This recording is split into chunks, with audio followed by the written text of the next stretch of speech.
The amount of people in the world that are able to be well depends on the number of people that are willing to do good, right? So I am putting officially the word well on hiatus, and the word good is now the electric car. It is 80s fashion. It is Whitney Houston. It is making the comeback of the year. You better pick up your Rosetta Stone, people. We talking good, do-gooder tonight, all right?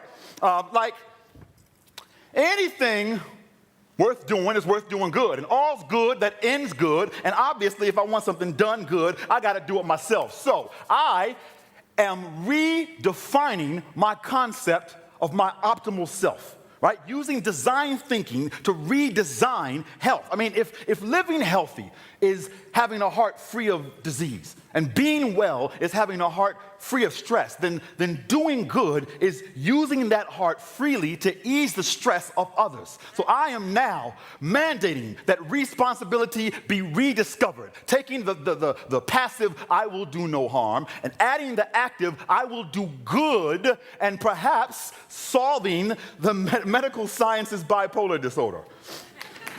Possibly.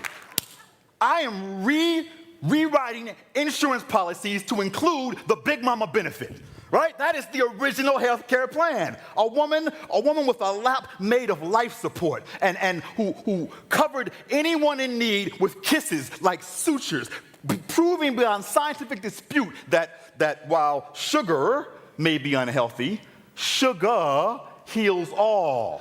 Come on, give me some sugar, baby. You know what I'm talking about. So I am reinstituting the nano policy. I'm reinstating the grandma psychology. I am recommencing the Big Mama methodology with chicken soup, cod liver oil, and hot toddy. See, I am reinventing technology, putting designers on the shelf, and putting design into the minds of the community it helps. See, I'm listening to my genes now, but not just that. I'm beefing up my antibodies, right? I'm teaching them to do Pilates and Bikram yoga and karate, you know, so that they can bounce around my bloodstream like muscle-head, jock-strapped isotopes slapping each other on the butt, you know, and inviting each other to the gun show before sucker-punching my influenza, and headlocking my parasites, and pimp-slapping the histamines out of my allergies. I am cutting my saturated fat and carving my calories. I'm boosting my exercise and charging my battery. I'm reforming healthcare by redefining health,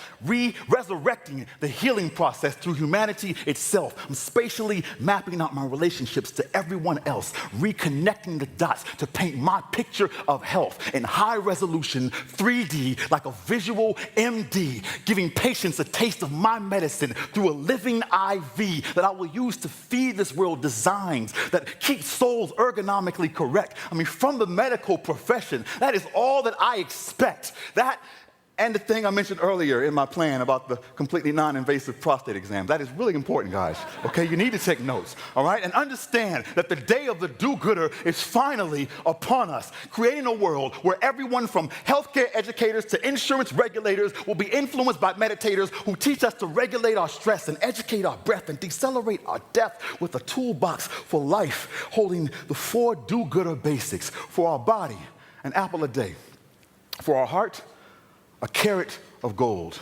for our spirits, a fountain of purpose; and for our minds, a remote control with a volume button that we can hold to surround sound our empathy, mute our distractions, turn our anxiety down, and turn our mind up so that we can finally climb up to cures, stand up to cancer, beat up heart disease, man up to the answers that command us from within our new grammar to just live as healthy as you colonoscopically can. Be as well as you chakrally can, and do as much good as you philanthropically can. This is all my new healthcare plan demands.